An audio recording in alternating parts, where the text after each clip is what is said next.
지난 2020년 코로나로 경제가 얼어붙자 미 연준은 기준금리를 내리고 양적 완화, 수조 달러를 시장에 풀었습니다.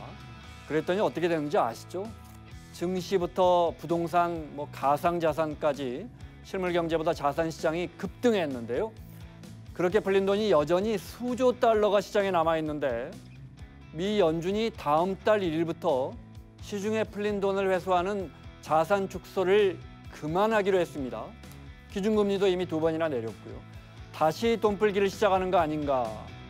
그래서 자산 시장에는 다시 가격 급등의 기대감, 또 지나치게 거품을 만드는 게 아닌가 하는 우려가 엇갈리고 있습니다.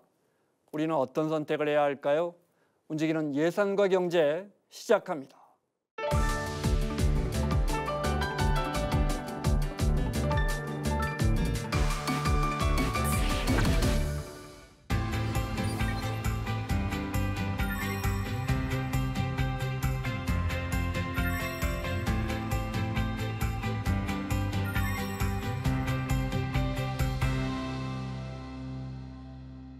한 주간의 경제 흐름 쉽게 설명해 주시는 분이시죠. 머니투데이 방송의 어이지 아나운서 자리했습니다. 어서 오세요. 안녕하세요. 이달 11월이면 건강보험 지역가입자분들 건보로 결정되는 달이죠.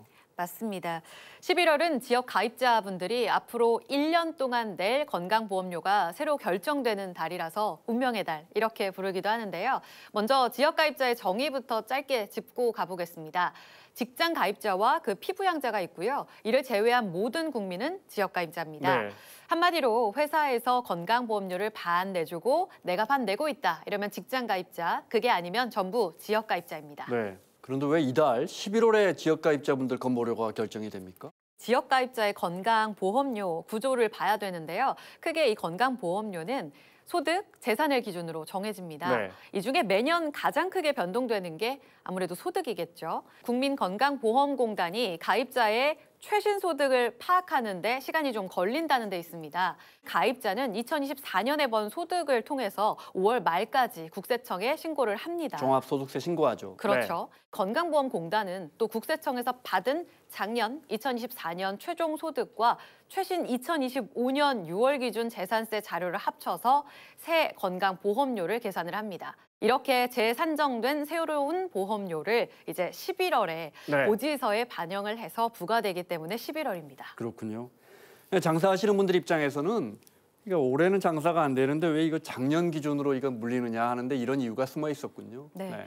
시차가 있는 거예요. 그래서 소득 정산 제도를 시행을 했었습니다. 폐업이나 휴업, 퇴직 등으로 인해서 현재 소득이 말씀하신 대로 과거보다 좀 줄었다면 공단에 조정 신청을 할 수가 있었어요. 네. 그래서 이 신청이 받아들여지면 일단은 감액된 보험료를 내고요. 나중에 실제 국세청에서 확정 소득이 나오면 다시 정산해서 차액을 더 내거나 돌려받을 수 있도록 한 제도였습니다. 이 제도 올해부터 좀 신청하기가 쉬워졌다면서요? 맞습니다. 올해 1월부터 바뀌었고요. 이번에 11월에 적용하시면 도움을 꽤 많이 받으실 수 있을 거예요. 바뀐 부분이 좀 많습니다. 그동안은 사업소득이나 근로소득이 줄어들었을 때만 보험료를 조정할 수가 있었어요. 네. 그런데 이자, 배당, 연금, 기타 소득까지 모두 조정 대상에 포함이 됐습니다. 이렇게 되면 특히 은퇴하신 분들이 좀 도움을 많이 받으실 걸로 보입니다. 은퇴하고 나면 이자나 배당금 많이 받으시잖아요. 네. 그래서 이 수익이 갑자기 줄어들면 조정 신청을 이제 할 수가 있게 된 거죠. 그래서 보험료를 낮추는 게 가능해진 겁니다. 그리고 또 하나 중요한 게 있거든요. 바로 소득이 일시적으로 늘었을 때에도 조정이 가능해졌습니다. 소득이 잠깐 늘어났다고 해서 나중에 정산 폭탄 맞는 거 아니야? 이렇게 걱정하시는 분들 미리 보험료를 더 내둘 수 있는 길이 열린 겁니다. 보험료를 미리 조금씩 더 낼 수도 있군요. 네. 뜨거운 증시 소식도 좀 알아보겠습니다.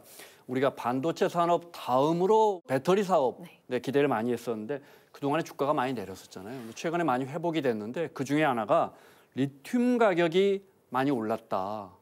가격을 다시 회복했다. 이게 무슨 말입니까? 네, 이 올해 6월까지만 하더라도 말씀하신 리튬, 그중에 탄산 리튬 가격이 킬로그램당 50위안대까지 뚝 떨어졌었습니다. 최근에는 80위안대까지 벌써 연고점, 연중 최고 수준까지 올라왔습니다. 이게 2달 전과 비교를 하면 약 19%가량 오른 수준입니다. 업계에서는 전기차 수요가 여전히 좀 부진한데 ESS 중심의 배터리 구매가 빠르게 늘면서 이 가격 반등을 이끈 것으로 보고 있습니다. 그만큼 리튬 배터리가 좀 주로 들어가는 노트북, IT 제품 가격에 앞으로 영향이 좀 있을 거라고 합니다. 지금 말씀하신 탄산 리튬 이게 왜 중요한 겁니까?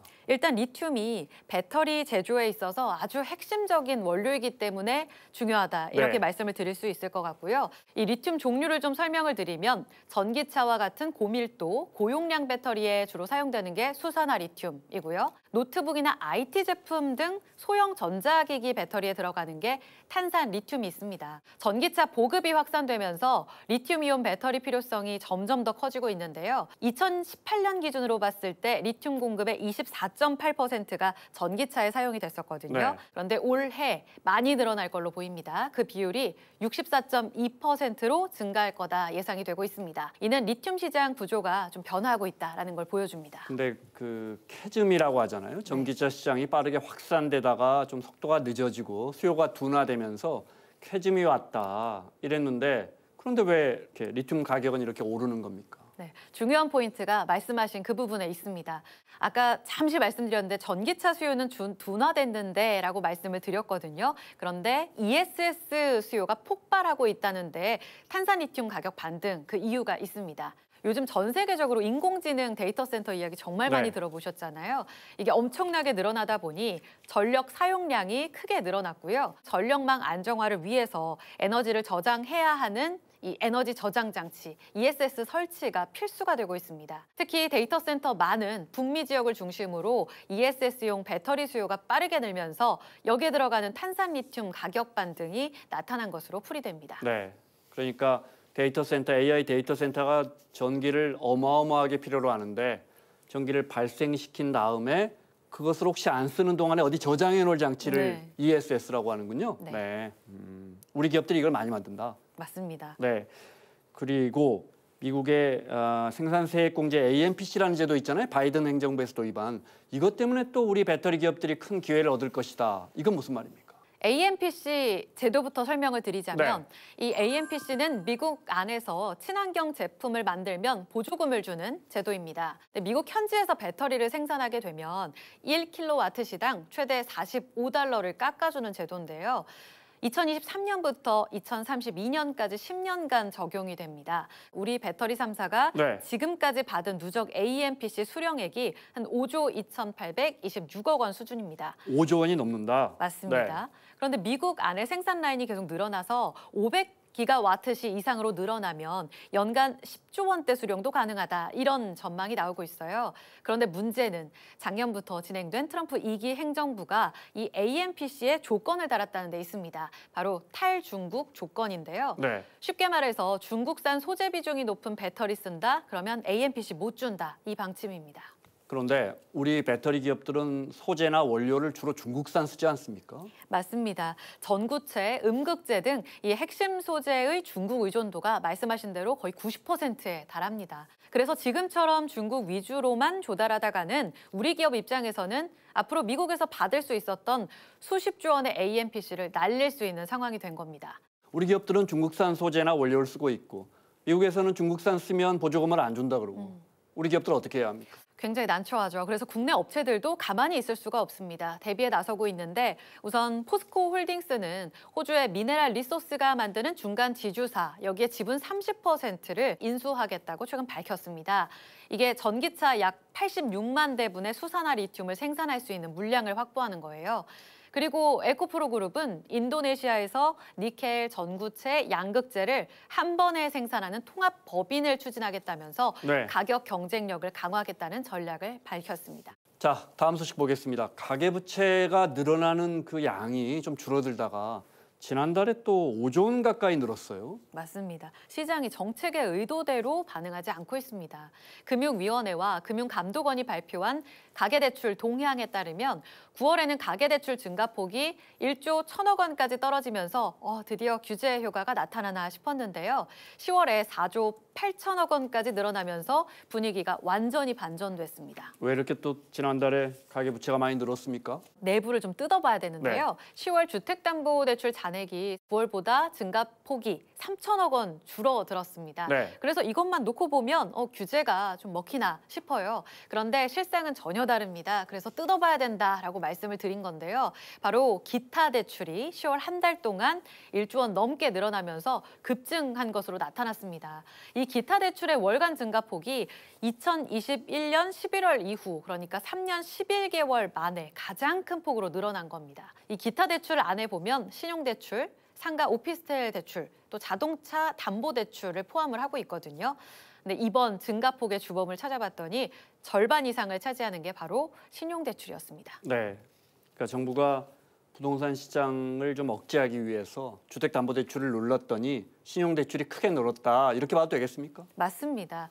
근데 이게 원인을 봐야 되는데요. 네. 왜 그러냐 했더니 두 가지 원인이 복합적으로 작용한 것으로 나타났습니다. 첫 번째는 예상했던 첫 번째 방금 말씀해 주신 내용인 것 같아요. 대출 풍선 효과입니다. 정부가 주담대 문턱을 높이자 당장 자금이 필요한 사람들이 비교적 좀 빌리기 쉬운 신용대출로 몰린 겁니다. 그리고 두 번째는 비투 수요에 네. 있습니다. 최근 AI 기술주 중심으로 해서 주식시장이 워낙 화랑세를 보이니까 개인 투자자들이 빚을 내서 투자에 나선 것이 이 신용대출 증가를 부추겼습니다. 이게 코스피, 코스닥 합쳐서 빚내서 투자한 게 26조 원을 넘었다고요. 정말 큰 수치죠. 금융투자협회 최신 자료를 보니 신용거래 융자 잔고가 말씀하신 대로 26조 2,500억 원을 넘었습니다. 증시가 이렇게 변동성을 보이는데 빚이 늘어난다? 이것은 개인 투자자들이 지금의 조정을 저가 매수 기회를 보고 네. 중장기 강세장에 강력하게 베팅하고 있다는 뜻으로도 해석이 됩니다. 이재 아나운서 잘 알잖아요. 이게 이렇게 비토하면 아무래도 손실을 볼 가능성이 더 높아지고 우리 증시에도 구조적으로 안 좋은 거죠. 맞습니다. 이 비투가 투자자들에게도 악영향을 미치는 게 맞는데요. 증시에도 악영향을 줄 수가 있습니다. 신용으로 빌려서 산 주식이 뚝 떨어지게 되면 빚을 갚지 못해서 강제로 주식이 바닥에서 좀 팔리는 반대 매매가 쏟아져 나올 수가 네. 있습니다. 이 물량이 추가 하락을 또 부르고요. 또 다른 반대 매매를 불러와서 악순환을 만들 수가 있는 거죠. 특히 이 비투 자금이 현재로 봤을 때 AI, 반도체, 자본재 이런 섹터에 좀 쏠려 있는데요. 이 과정에서 이 펀더멘털과 상관없는 거품이 발생하고 만약 이 거품이 한 순식간에 꺼질 때에는 시장 전체를 위험에 빠뜨릴 수가 있는 겁니다. 네, 여기까지 듣겠습니다. 주간경제브리핑 이재 아나운서와 함께했습니다. 고맙습니다.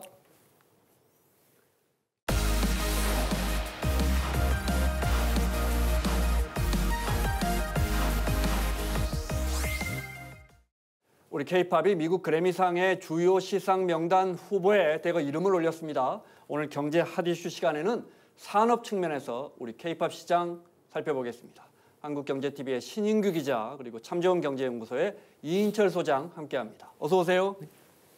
자, 오늘 K-팝 시장 살펴보기 전에 큰 뉴스가 있었잖아요. 네, 미국에 대해서 우리가 이제 3,500억 달러 투자하는 부분, 또 관세 부분 팩트시트가 나왔는데 많은 부분 보완이 됐어요. 맞습니다. 10월 29일 이제 한미 정상회담 이후 16일 만에 양국의 조인트 팩트시트가 이제 공개가 됐습니다. 핵심은 투자 부분이겠죠. 3,500억 달러.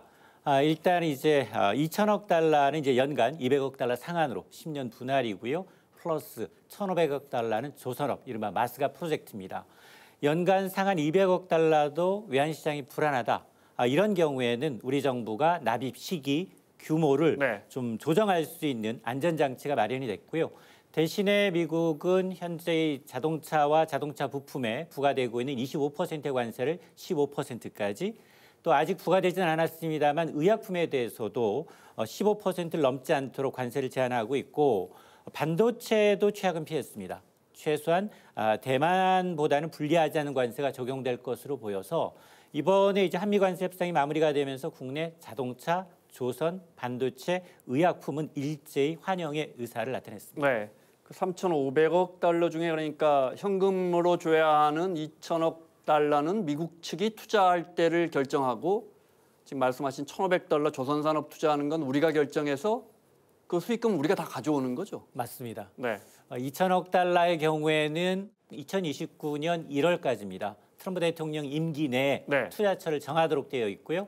당연히 우리가 이제 마스가 프로젝트는 민간 기업이 주도를 하게 되어 있습니다. 여기서 난 수익은 전부 우리 기업들한테 귀속됩니다. 그리고 핵 추진 잠수함 미국이 이제 우리가 건조하는 걸 승인한 것까지는 알고 있었는데 그것을 트럼프 대통령이 이제 미국 필리 조선사에서 만들자 이렇게 했다가 입장이 좀 바뀐 것 같아요. 예, 이번에 공개된 한미 팩트시트 이후에 위성락 국가안보실장의 발언들을 좀 살펴볼 필요가 있는데 핵 추진 잠수함 관련 정상 간 논의는 처음부터 끝까지 한국 내 건조로 진행됐다. 그리고 여기에 대해서 이견이 없고 네.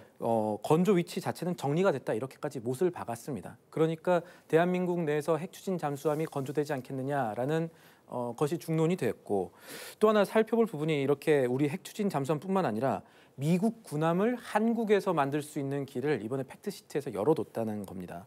미국 정부는 이 맥락상 앞으로 30년 동안 군함을 100척 정도를 더 짓겠다고 했습니다.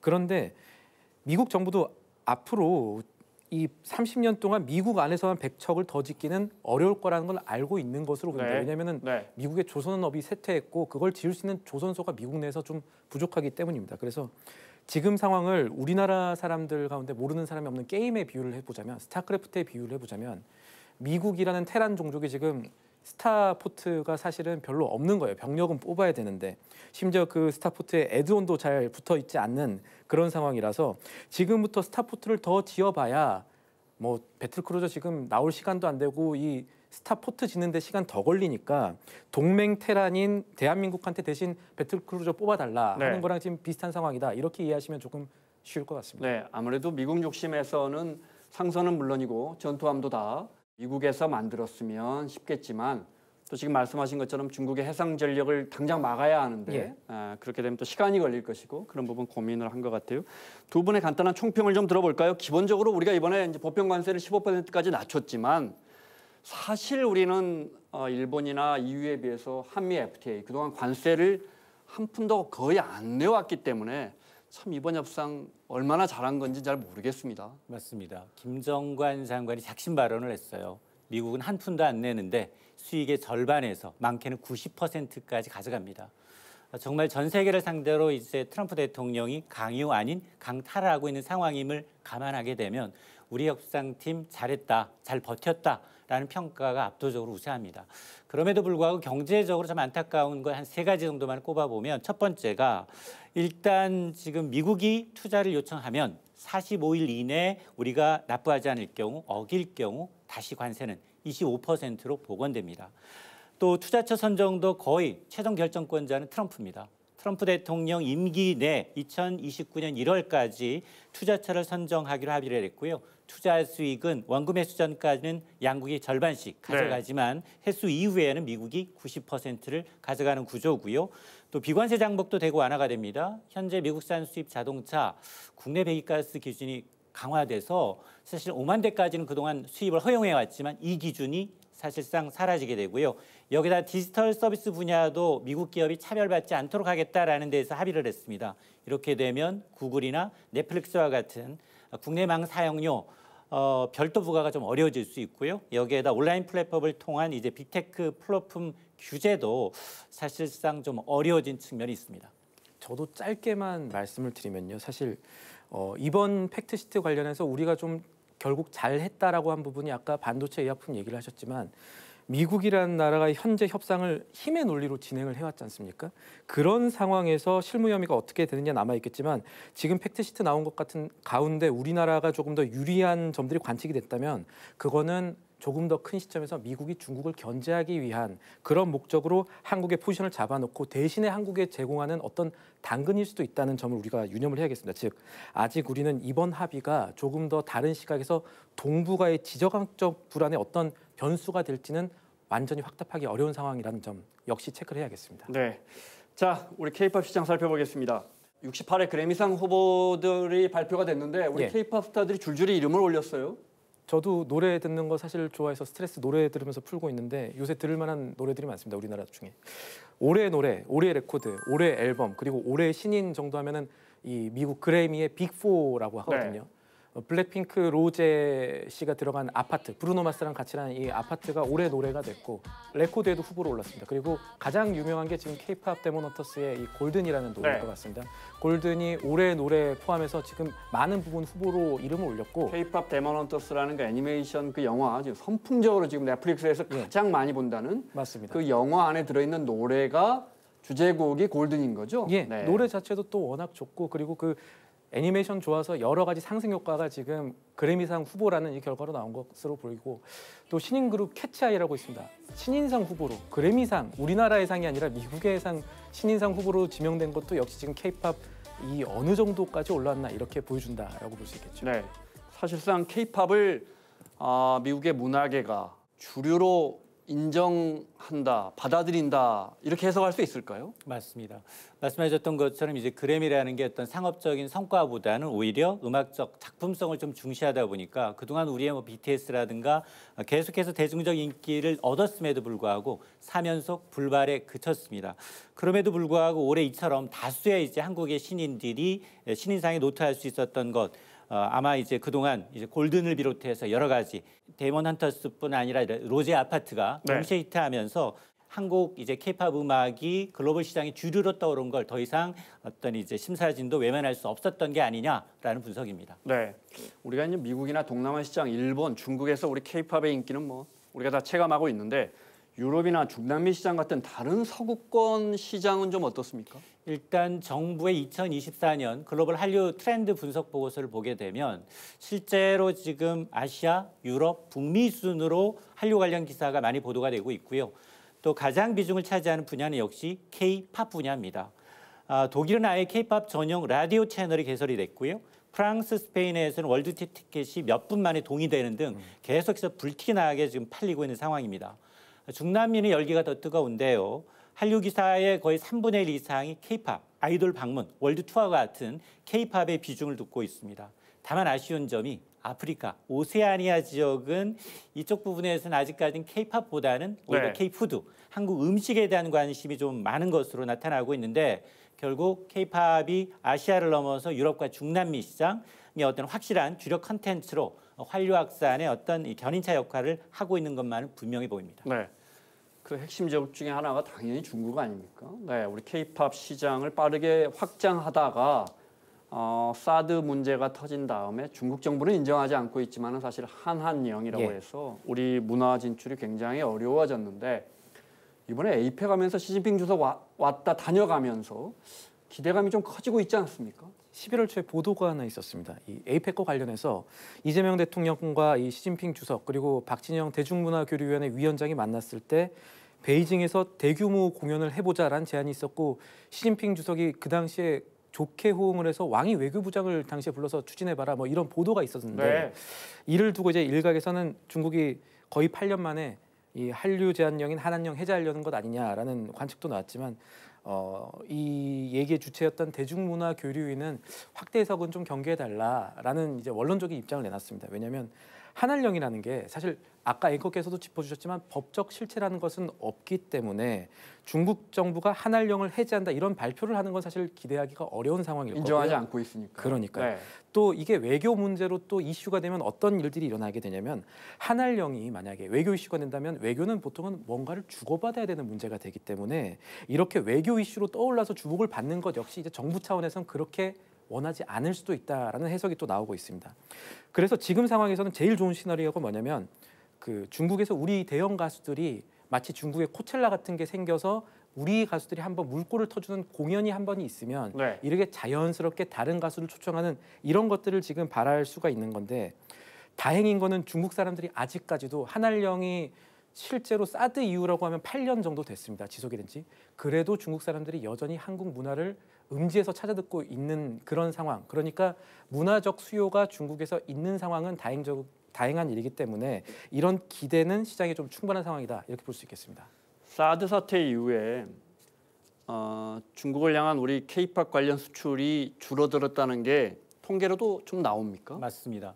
한알령 사태 이후에 이제 K-팝 산업이 중국에서는 정말 된서리를 맡고 있는데요. 사드 사태 이전만 하더라도 중국과 일본은 이제 K-팝, 특히나 이제 한국의 음반 수출의 양대 시장이었습니다.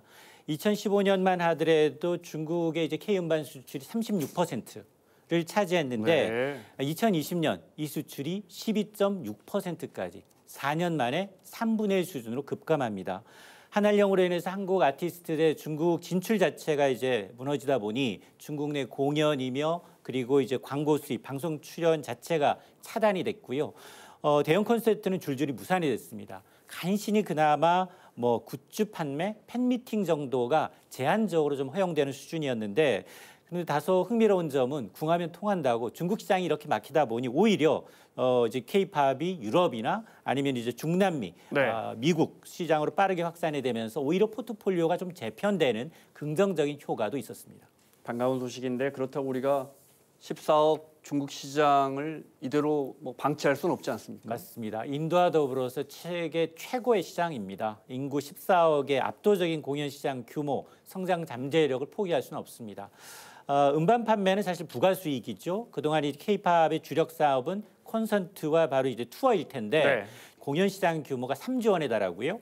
앞으로 이제 2, 3년 후 2027년이면 약 3조 8천억 원대, 거의 4조 원에 가까운 시장으로 커갈 것으로 예상이 돼서 아시아 최대 시장이면서 글로벌 톱티어 시장이라는 건 변함이 없습니다. 근데 더 흥미로운 건 뭐냐? 그렇다면 이 공연이 막혔던 때는 어떤가를 좀 찾아봤더니 중국의 팬덤 소비가 멈추지 않고 있다. 실제로 지난해 음반 수출액이 중국이 3위입니다. 이 얘기는 뭐냐? 내수에서 막히니 중국 소비자들 입장에서는 해외 공동구매라든가 대리구매를 통해서 잠재적으로 소비를 하고 있다는 얘기거든요. 그러니까 이런 점을 감안하게 되면 한알령이 좀 풀리게 된다면 아마 이제 수요는 폭발적으로 늘어나지 않겠느냐라는 관측입니다. 이렇게 전 세계 시장에 정말 뜨거운 사랑을 받고 있는 우리 K-팝, K 컨텐츠를 산업 측면에서 구조화해야 한다 이런 주장 계속 나오는데 그중에서 블록체인과 K-팝이 결합할 수 있다 이게 무슨 말입니까? 맞습니다. 우리의 K-팝 산업이 글로벌 팬덤이 점점 확산되고 있는 가운데 지금 엔터사들이 고민하고 있는 게 뭐냐? 새로운 수익 모델입니다. 그 핵심이 뭐냐? 바로 이제 블록체인 기술인데요. 특히나 이제 블록체인 기술이라는 게 어떤 팬덤 투표의 신뢰성과도 직결돼 있습니다. 그러니까 K 투표라는 게 늘 이제 논란이 됐던 게 과연 투명한가에 대한 논란, 조작 논란이 휩쓸려 왔다면 블록체인 기술이라는 게 적용하게 되면 기록을 바꿀 수가 없습니다. 오롯이 내가 투표한 게 제대로 반영됐다라는 신뢰가 밑바탕에 깔릴 수 있기 때문에 이는 팬 투표를 참여하면서도 글로벌 팬덤의 투명성을 높이는 효과가 있다라는 겁니다.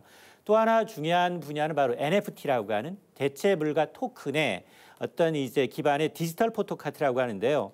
이 디지털 포토카드는 투표권을 대신할 수 있는 것만이 아니라 팬덤 활동을 위한 어떤 자산으로도 활용하는 구조가 될 수가 있는데 이런 팬들한테는 어떤 이제 소장 가치, 참여 동기를 높이는 동시에 엔터사 입장에선 새로운 수익 모델이 될 수 있기 때문에 아마 지금의 성장의 축은 분명히 오프라인이 맞지만 앞으로 갈수록 이렇게 디지털 자산이 만들어내는 새로운 이제 팬덤 경제가 형성될 수 있는 길이 바로 우리가 얘기한 블록체인 기술이 될 수 있습니다. 관련해서 이 한국에 좀 흥미로운 거래소가 하나 있습니다. 우리가 보통 거래소라고 하면 이제 금, 은, 주식 이런 거 거래한다고 생각하는데 실물 거래한다고 생각하는데 이 거래소는 한국의 음악 저작 인접권이라는 거를 거래합니다. 그러니까 이 저작 인접권이라는 거는 당연히 K-팝의 가치가 커지고 수요가 많아지면 당연히 권리도 커지고 권리에 붙는 뭐 돈의 규모도 커진다고 볼 수가 있겠죠. 만약에 저작 인접권이 1억 원이라고 하면 문제는 이겁니다. 이걸 어떻게 10,000개 조각을 내서 하나씩 투자자들을 찾고 사게 하고 거래하게 만드냐의 문제인데 사실 이걸 해결할 수 있는 게 블록체인 기술이긴 합니다. 그러니까 자료의 무결성, 위변조를 안 했다는 거를 중앙 거래소가 아니라 참여자 모두가 이제 거래하게 만들면서 알게 만드는 게 블록체인 기술이거든요. 그래서 사실 제가 블록체인을 10년 전부터 취재를 했는데 그때는 블록체인이라고 안 하고 이 분산 원장 기술이라고 했었습니다. 그러니까 이 원장이라는 게 이 기록인 거잖아요. 거래 기록을 모두가 투명하게 알 수 있게 하는 기술이 사실은 블록체인이라서 이 블록체인이 이런 거래소나 여러 가지 산업군에 특히나 K-팝 산업같이 새로운 산업에 포함이 되고 결합이 되면은 수익 구조나 산업 구조에서 흥미로운 결과물을 만들어낼 가능성은 당연히 있다고 봐야겠죠. 그런데 네. 하나 좀 조심스럽게 말씀드리고 싶은 거는 그동안에 보통 유명 스타를 매개로 이 블록체인 기술이라는 게 보통 코인을 발행한다라는 식으로만 인식이 되고 그렇게 많이 되어 왔거든요. 그런 코인은요, 사실 예나 지금이나 결국은 투자자는 손해를 보고 발행자만 이득이 보는 그런 패턴과 구조를 반복해왔기 때문에 만약에 우리가 이 K-팝 산업과 블록체인을 결합을 하려고 하면 이쪽에서 더 많은 규제나 역으로 규제나 어떤 추적이 함께 병행이 되어야 산업 자체가 같이 갈 수 있을 것이다라는 분석이 나오고 있습니다. 네, 여기까지 듣겠습니다. 우리가 K-팝에 우리 K 콘텐츠의 블록체인 기술 도입하면 시장도 더 투명해지고 대중들의 투자도 더 쉬워질 수 있는 거군요. 네, 자 지금까지 신윤규 기자, 이인철 소장님 함께했습니다. 고맙습니다.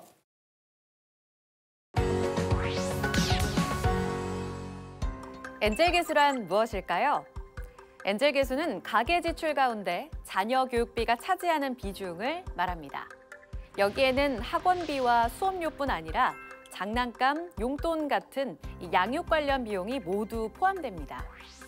특징적인 점은 불황일수록 이 엔젤계수가 더 높아진다는 건데요. 부모들이 교육비를 미래에 대한 투자로 보기 때문입니다. 우리나라 엔젤계수는 GDP 대비 8%로 선진국 평균 5에서 6%보다 높은 수준입니다. 특히 중산층의 교육비 비중이 두드러지는데요.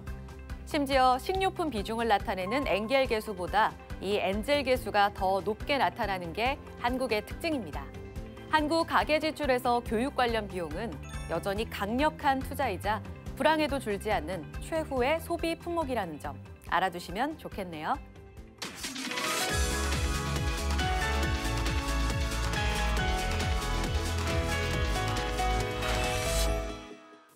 재난지원금도 이 상임위원회가 담당하고요. 나와 우리 가족을 지켜주는 치안 문제라든지 태풍이 불어도 산불이 나도 전염병이 번져도 이 상임위가 책임져야 합니다. 또 국민의 민심을 대변하는 가장 중요한 제도 선거관리까지 책임지는 국회 행정안전위원회 신정훈 위원장 자리했습니다. 어서 오십시오. 네, 안녕하세요. 네, 여쭤볼 게 많습니다. 네. 나와주셔서 감사드리고요. 국감 먼저 좀 여쭤봐야겠습니다. 네, 네. 그런데 저희가 뉴스에서 봤는데 그때 왜 과거사위 국장이었나요? 그 마스크 쓰고 나오신 분 계셨잖아요. 네. 진실화해는 기본적으로 역사적 진실을 밝히고 네. 또 피해자 가해자 간에 또 화해를 하고 또 명예회복을 시켜주는 그런 조사기구인데요. 지난 정부의 진실화해위원회 위원장 유별나게 그 극우적인 소위 말해서 그 사고에 치우친 인사들이 임명됐죠. 근데 조사 1국장이라고 하는 위치는 네. 그런 과거사를 잘 조사해서 명예도 회복하고 또 이렇게 상처도 어루만져주는 자리인데 국정원의 대공수사를 담당했던 사람이 네. 거기에 앉아서 뭐 그 업무도 얼마나 잘했는지 뭐 못했는지 이 평가하기도 전에 국회에 와서 이렇게 업무복으로 오면 마스크를 거의 복면에 가까운 마스크를 쓰고 왔죠. 큰 마스크를 쓰고. 네, 예. 그분이 일반적인 작년, 마스크는 지난해에도 그랬다면서요. 그랬죠. 네. 그래서 두세 차례 여러 차례에 걸쳐서 신분도 확인해야 되고 또 국가 공무원으로서 국민들에게 공개 행정을 해야지 않겠습니까? 또 어두운 과거사를 밝히는 그 조사 업무를 하고 있는 당사자가 그렇게 편향된 그런 어떤 이 품위를 가지고는 네. 안 된다 이렇게 계속 이야기했는데 안타깝게도 끝까지 마스크를 벗지 않았죠. 예. 네. 그래서 위원회에서는 불가피하게 이번에는 좀 강력하니 국회를 모독하고 국민들을 무시한 그런 행위로 또 고발 조치해서 마무리 지었습니다. 아, 고발 조치하셨군요. 네. 알겠습니다. 반드시 그에 합당한 네. 그런 어떤 책임을 물을 수 있도록 노력하겠습니다. 알겠습니다. 네. 자, 국회 행정안전위원회 우리가 이제 흔히 행안위라 부르는데 네. 위원장님이 제가 이제 오프닝에서도 잠깐 설명을 했지만 행안위는 구체적으로 우리 국민들을 위해서 무엇을 다루는 조직인가요? 네. 어찌 보면 행정 서비스 전반을 지원하는 네. 그러니까 중앙정부에 작동되는 각종 제도와 이 업무를 지원하는 업무를 하고요. 지방자치행정 그러니까 지방자치를 또 지원하는 행정을 합니다. 그리고 두 번째로는 이제 국민의 그 안전과 생명을 지키는 작업이 이제 경찰청 그리고 또 소방청 이런 것과 또 이 각종 지방자치단체를 통해서 네. 그 위기에 처한 국민들을 또 이 안전하게 지키는 그런 업무를 하고 있습니다. 그 여기에 이제 선거관리 업무까지 해서 네. 각종 민주주의의 역사를 잘 관리하고 보존하는 그런 업무까지를 우리 행정안전위원회가 하고 있습니다. 네. 거의 뭐 우리 국민들의 거의 모든 일상과 다 관여된 네네. 일과 정책들을 다루시는 것 같은데 그중에 디지털 정보 업무가 있더라고요. 네, 근데 네. 이번에 보면 국가정보자원관리원 화제에 네. 생각보다 그 여파가 오래 갔습니다. 네, 국민들 네. 입장에서는 깜짝 놀랐거든요. 네, 네. 위원장님 보시기에 이번 사고가 난 근본적인 이유 뭐라고 보십니까? 한마디로 디지털 재난이라고 할 수 있는데요. 네. 그 재난에 대한 불감증 때문에 충분한 대비할 수 있었다고 생각하는데 대비가 전혀 안 된. 그러니까 디지털 트윈처럼 백업이 되고 네. 또 시스템 작동도 역시 사고가 발생하면 제2의 시스템이 작동할 수 있는 재난 그 대응 체계 DR이라고 하는 체계가 이렇게 작동이 됐어야 되는데 백업도 제대로 되지 않아 가지고 대단히 그 혼란이 야기됐고요. 또 재난 관리 시스템 DR도 작동이 되지 않아서 네. 여전히 어떤 상당 기간 국민들의 그 생활이 불편이 있었죠. 네. 예. 재발 방지를 위해서 어떤 조치들 하셨습니까? 앞으로 이런 일 일어나지 않겠습니까? 국가의 통합 전산망을 이 설치하고 또 재난 시스템을 갖추는 것을 이 행정안전부로 좀 일원화해서 네. 이런 비상 사태가 아주 조기에 그 복구될 수 있도록 하고요. 네. 또 그 지금 정부 24시간이나 민원 종합 시스템 또 행정 서비스 통합 시스템을 위해서 지금 또 추가적인 예산을 네. 세워서 차제에는 이런 일들이 없도록 최선의 노력을 다하고 있습니다. 그러니까요. 네. 우리가 뭐 명실상부한 최고의 정보통신 강국 아닙니까? 네, 그런데 이제 국가 전산망이 이렇게 화제로 멈춰서는 일은 다시는 있으면 안 되겠습니다. 민생 서비스 관련해서 몇 가지만 여쭤보겠습니다.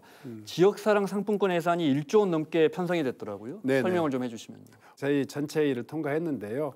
일단은 1조 1,500억의 예산을 세워서 수도권과 지방 간에 이 재정력이 좀 차이가 있는 자치단체 간에 좀 차별적 지원을 함으로써 지역사랑 상품권이 현장에서 제대로 쓰여질 수 있도록 그렇게 했고요. 두 번째로는 매년 그 국회 심의 과정에서 증액되었던 예산을 이번에는 정부 본예산에 그것도 약 한 3배 정도, 네. 그러니까 1조 1,500억 정도를 계상을 했습니다. 네. 그래서 아마 내년부터는 지방에서 지역사랑 상품권이 발행돼 가지고 한 25조 정도 규모의 지역사랑 상품권이 발행되어서 골목상권 또 소상공인들의 그런 어떤 이 경제에 굉장히 큰 도움이 되지 않겠는가 이렇게 생각합니다. 서울 분들 사실 이거 안 써보신 분들 많을 텐데 지역에 경기도도 마찬가지고 지역에 살면 이게 우리가 지역사랑 상품권 쓰면 뭐 5%, 3%, 7% 이렇게 할인해 주지 않습니까? 네. 그 할인액을 정부가 이렇게 보존해 주는 그 예산인 거죠? 네. 네. 할인액을 보전해 주는데 네. 지금 2차 추경 때 6천억이 정부 예산으로 확정되었는데 네. 공교롭게도요.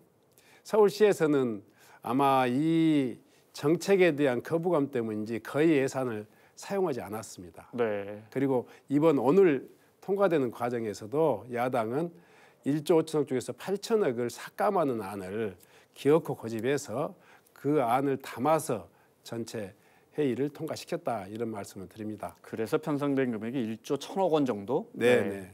알겠습니다. 지역사랑 상품권이 굉장히 지역에서는 활성화될 것으로 기대를 해보고요. 지역구 여쭤볼게요. 나주 화순, 네. 나주 시장도 오래전에 역임하셨고요. 제가 지역 의원님들 나오시면 꼭 이 질문 드립니다. 네. 그런데 사실은 지역 소멸 굉장히 심각하지 않습니까? 네. 지역구에 자주 내려가실 텐데 네. 가서 느끼는 어떤 심각함 어떻습니까? 어느 정도입니까? 지금은 과연 이 지역 소멸을 극복할 수 있겠는가, 아니 해결할 수 있겠는가 이럴 정도로 참담한 상황입니다. 사실 이제 어제 오늘 정치를 해보시는 분이면 잘 모르시겠지만 저는 이제 그 지방자치가 시작되는 95년도부터 정치를 쭉 했는데요. 네. 이미 지역 소멸이라고 할 정도의 인구 감소는 2000년대 초반부터 시작이 되었습니다. 그러니까 20년 전부터 시작된 이 인구 감소 상황을 이제야 이제 우리가 대안을 세운다고 지금 호들갑을 떨고 있는데 늦어도 많이 늦었죠. 네. 지방에는 거의 면 단위 같은 경우는 노령화 지수가 45%를 훌쩍 넘어버렸어요. 그러니까 거의 65세 이상의 어른들만 지금 생활하고 있고요. 인구 감소 지역이 전체 자치단체의 거의 절반 가까이가 인구 감소 지역으로 지금 되고 있어서 네. 그 인구 감소와 더불어서 이 연령 구조 이런 것까지 포함해 보면 이 지역에 이 내일이 있는가, 네. 10년 후에 우리 지역은 이 지방은 어떻게 될 것인가 하는 네. 그런 아주 암담한 현실을 직면하고 있습니다. 그런데 나주만 해도 한전도 있고 우리 혁신도시 10개 혁신도시 중에 하나고 아무래도 네. 정부나 공공의 지원이 좀 다른 지역보다는 많아서 좀 네. 나을 것 같은데요. 아마 인구 소멸을 가장 먼저 감지했었던 이 나주시장 시절의 제 이야기인데요. 가장 먼저 이게 국가균형발전 정책을 우리 나주시가 가장 그 적극적으로 또 호응해가지고 이 혁신도시를 나주시에 유치해서 나주시는 다행히 소멸 지역에서는 벗어나 있습니다만은 네. 여전히 나주시 외곽이라든가 나주시를 제외한 전남 전 지역은 여전히 그런 소멸의 위기에서 허덕이고 있습니다. 그래서 어떻게 하면 이제 나주에 들어선 공공기관과 더불어서 민간기업 그리고 관련된 대학이랄까 연구소 이런 산업 생태계를 통해 가지고 네. 전남의 새로운 산업을 만들어낼 것인가 하는 것이 나주뿐만이 아니라 전남 모든 정치인들의 그런 숙제가 아닐까 생각하고 있습니다. 그러겠죠. 네. 어떻게 하면 새로운 산업을 살려낼 것이냐. 관련해서 남북권 글로벌 물류 허브 구상이 있으세요? 네. 설명을 해주시면요. 그건 제가 이제 수도권에 버금가는 새로운 경제권으로서 5국 3특이라고 하는 네. 그런 국가균형발전 정책을 지금 정부에서 내세우고 있는데요. 그 5국 3특을 좀 더 구조화해 가지고 수도권과 경쟁하는 남부 경제권, 남부 수도권 이런 이야기가 있습니다. 그러니까 그 부울경으로 대표되는 영남권과 또 이 광주 전남북으로 대표되는 이 호남권의 이 남부 경제권들이 서로 협력해서 네. 정말 자립적인 지방화 또 자립적인 경제권을 좀 만들어 보자 이런 노력의 일환이 있는데요. 그런 논리를 제가 전남 발전의 미래상으로 지금 그려보고 있습니다. 부울경 경제권과 전남 전북의 경제권을 전남 연결시켜 보자. 광주? 예, 예. 네, 전남 광주의 경제권을 연결시켜 보자. 그 정책 중에 남방 항로라는 말이 나옵니다. 네, 네. 이건 뭡니까? 북방 항로를 중심으로 해서 그 해양 수도 부울경을 지금 새로운 경제권으로 지금 키워 나가겠다 이런 구상을 가지고 있는데요. 네. 뭐 전재수 장관께서는 이 북방 항로의 출발점을 부산이 아니라 부산과 이 남해안 항로를 함께 그러니까 여수 광양까지를 포함하는 네. 물류 시스템을 이제 구축하겠다 이렇게 이야기했습니다. 근데 저는 이제 그런 북방 항로 정책에 대비해 가지고 우리 대한민국을 중심으로 보면 남방 항로, 남방 경제라고 하는 그런 것도 무시 못할 굉장히 큰 규모거든요. 네. 그러니까 베트남을 중심으로 한 그 동남아 그리고 또 호주와 인도까지 이어지는 이 남방 항로를 우리 이 겨냥한 그런 물류의 중심으로서 네. 광양, 여수 그리고 모항공항을 이용한 새로운 경제 물류 네. 시스템을 만들어 보자 이렇게 주장하고 있습니다. 네. 의원님, 물류 허브를 만들려면 기본적으로 물동량을 뒷받침할 어떤 배후 산업단지가 있어야 하는데 네, 네. 사실은 전남이 자본이나 이런 인력 문제 네, 이런 네. 부분 많이 좀 부족하지 않습니까? 네, 네. 심지어는 뭐 그 수백만 톤에 이르는 사료 곡물이 다 사실은 이 인천항이라든가 네. 수도권으로 지금 이렇게 하는 이유는 그 배후 산업도시라든가 배후 항만 배후 도시가 없기 때문이라고 네. 이야기합니다. 최근에 우리 전남은 이 에너지 고속도로 또 이 재생에너지 발전이라고 하는 것을 기반으로 해서 새로운 그 에너지 신산업의 지금 메카로 지금 다시 거듭나고 있는데요. 이런 알리백 산업의 어떤 이 관련되는 전후방 산업들을 네. 잘 키워서 앞으로 전남의 전략 산업으로 키워 나가는 것이 필요하겠다 이런 생각을 가지고 있습니다. 네. 이런 거대한 산업 또 물류 허브를 만들려면 네, 당연히 SOC가 깔려야 되고 네, 또 기존에 깔려 있는 SOC를 활성화시키는 방법. 네, 좀 네, 핵심일 텐데 네, 네, 그 중에 무한 국제공항 활성화 이게 늘 나오는 이야기거든요. 네, 네, 여기 KTX가 연결된다면서요. 네. 내년도 6월 정도 되면 네. KTX가 무안공항에 이제 아주 딱 무안공항역이 생깁니다. 네. 그러니까 무안공항에 KTX 내리면 바로 그 국제선과 국내선을 탈 수 있는 그런 체계가 돼 있고요. 무안공항이라고 이 KTX역은 광주에서 30분 이내 거리고요. 나주에서 한 15분 이내 거리, 네. 목포에서 10분 거리, 그리고 이제 여수 순천을 거쳐서 송정리로 오는 경전선이 이 소위 말해서 이 호남선과 연결되면 또 역시 순천권에서 1시간 내에 접근할 수 있는 그 안방에 있는 네. 국제공항이 되지 않겠는가. 그래서 어찌 보면 동남아와 또 중국 남부 지역을 그 연결하는 허브공항으로서 또 굉장히 중요한 역할을 할 수 있겠다 이렇게 생각을 하고 있습니다. 네, 알겠습니다. 위원장님께서 이런 어떤 기반 산업 물류 허브 그리고 SOC 활성화를 위해서 특별법 제정 강조하셨더라고요. 네, 네. 어떤 지원이 필요할까요? 전남특별법이죠. 그러니까 지금 전남의 산업과 이제 이 물류가 새롭게 자리를 잡으려면 각종 그 규제를 좀 더 완화하고 네. 또 그런 산업을 뒷받침할 수 있는 특례를 또 활성화하고 이런 전남특별법을 지금 구상하고 있습니다. 이미 이 전남도와 또 문금주 의원이 그런 법안을 제출해 있는데요. 우리 네. 현안이 와 있습니다. 특히 최근에 이제 김영록 지사를 뵀더니 이를테면 해상 폭력이 전남의 이를테면 그 재생에너지의 3분의 1을 차지하고 있는데 해상 폭력의 인허가권이 대부분 다가 네. 일정 규모 이상은 산업부 장관이 가지고 있습니다. 산업부 장관이 가지고 있는 해상 폭력 인허가권을 그 지방자치단체의 권한을 이양하는 것, 네. 그리고 또 기농기촌하고 있는 여러 이 그 분류의 그런 어떤 그 이 정착자들에게도 아주 손쉽게 농지를 취득하고 또 농업에 정착할 수 있도록 하는 그런 어떤 그 특례 조항을 그 신설하는 것 이런 것 등을 포함해서 전남의 어떤 그 산업의 여건들을 네. 좀 더 활성화하는 그런 특례 조항을 만드는 그런 법률이라고 생각하면 되겠습니다. 알겠습니다. 끝으로 농어촌 기본소득 늘 주장하시더라고요. 네. 그런데 사실 이제 우리 나라 재정에서 쓸 때는 많고 네. 재정 적자는 늘 우리가 걱정해야 할 부분이고 네. 그럼에도 불구하고 농어촌의 기본소득이 필요하다면 네. 어떤 이유에서일까요? 일단 농어촌은 대한민국 경제가 이렇게 성장하기까지 대단한 그 희생과 자기 역할을 했습니다. 그런 사회적 기회에 대한 보상도 필요하고요. 네. 특히 이제 이런 성장 과정에서 이 사회적인 소득 격차, 복지 격차, 다양한 격차가 심화되고 있어서 농어촌의 인구가 살 수 없게 돼 있지 않습니까?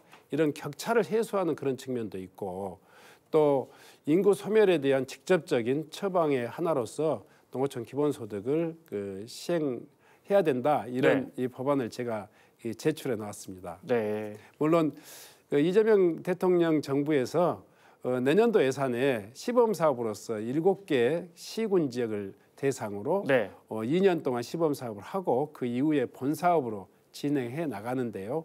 지금 현장의 분위기가 아주 뜨겁습니다. 그 7개 시군은 언제 지정이 어떤 이유로 지정이 되는 겁니까? 그러니까 인구 소멸이 가장 극심한 아, 네. 69개, 69개 그 군 지역을 대상으로 이번에 정부가 공모해서 7개 지역을 선정했습니다. 자기 준비가 또 자기 그 부담을 네. 충분히 준비할 수 있는 그 시군을 중심으로 해서요. 네. 선정을 했었는데 7개 지역이 됐고 이번엔 그 국회에서는 그 농해수위 상임위원회에서 약 1,500억의 추가 예산을 또 좀 더 증액을 했고 네. 또 정부 부담을 10% 정도 더 상향 조정해 가지고 농어촌 기본소득이 좀 더 이 초기에 네. 이 소멸 대응 정책으로 정착될 수 있도록 그렇게 국회와 정부가 아주 좀 발빠른 대응을 하고 있다 이렇게 이해해 주셨으면 좋겠습니다. 시범지역 7곳으로 선정된 곳의 주민분들은 물론 지금 시작 단계지만 그러면 뭐 얼마 정도 받을 수 있는 겁니까? 일단은 정부는 매월 15만 원, 네. 그러니까 1년에 180만 원 정도를 지원하게 되는데요. 4인 가족 하면 매달 60만 원, 1년에 얼마입니까? 700만 원, 뭐 800만 원. 네, 720만 원 정도 네. 이렇게 받게 되는 이런 상황이 됩니다. 알겠습니다. 네네. 네. 농어촌 기본소득까지 말씀드렸습니다. 마무리 말씀으로 행안위 위원장님 모셨으니까 지역 균형 발전 보관이라고 할까요? 우리 사회의 모든 문제가 지금 뭐 논쟁이 뜨거운 부동산 문제, 교육 문제, 의료 문제 사실은 다 지역 균형 발전이 그 핵심으로 그 가운데 있거든요. 네네. 네. 위원장님 생각하시는 지역 균형 발전을 위해서 정말 이런 것들이 우리 사회에 필요하다. 어떤 게 있을까요? 아마 이제 국민주권정부에서는 지방을 살리는 것을 굉장히 중요한 국정과제, 핵심적인 국정과제로 지금 상정하고 노력하고 있습니다. 5국 3특이라고 하는 국가균형발전 정책과 더불어서요. 현장의 자생력을 키우는 농어촌 기본소득 정책 그리고 양곡관리법 등 각종 농업 정책까지 네. 이 지역이 스스로 자립할 수 있는 적극적인 어떤 그 정부 지원 정책을 마련하고 있습니다. 아울러서 이제 정부 정책이 뭔가 좀 생명력 있게 효과를 발휘하려면 지방자치단체와 지역 주민들이 함께 또 이 노력해서 네. 호응해 줘야 될 것 같습니다. 정책은 중앙정부가 세우지만 집행은 지방정부가 또 집행해야 하기 때문에 이런 정책의 효과가 극대화되기 위해서는 네. 중앙과 지방이 함께 지역의 산업을 키우고 지역의 민생을 살리는 노력을 해야 되지 않을까 이렇게 생각합니다. 알겠습니다. 자, 지금까지 국회 행정안전위원회 신정훈 위원장 모시고 말씀 나눴습니다. 오늘 자세한 설명 고맙습니다. 네, 고맙습니다. 김장 담그셨는지요? 지난 가을에 비가 너무 와서 배추 한 포기 가격이 6,000원을 넘었었는데 정부가 수급 관리를 잘해서 다행히 배추 가격이 예년 수준으로 떨어졌습니다. 우리 식단이 서구화되고 1인 가구도 많아졌지만 그래도 여전히 한국인 90%는 김치를 집에서 담가 먹는다 이런 통계가 있더군요. 늦가을 정치처럼 김장김치도 잘 익어가길 바라면서 움직이는 예상과 경제 저희는 다음 시간에 돌아오겠습니다.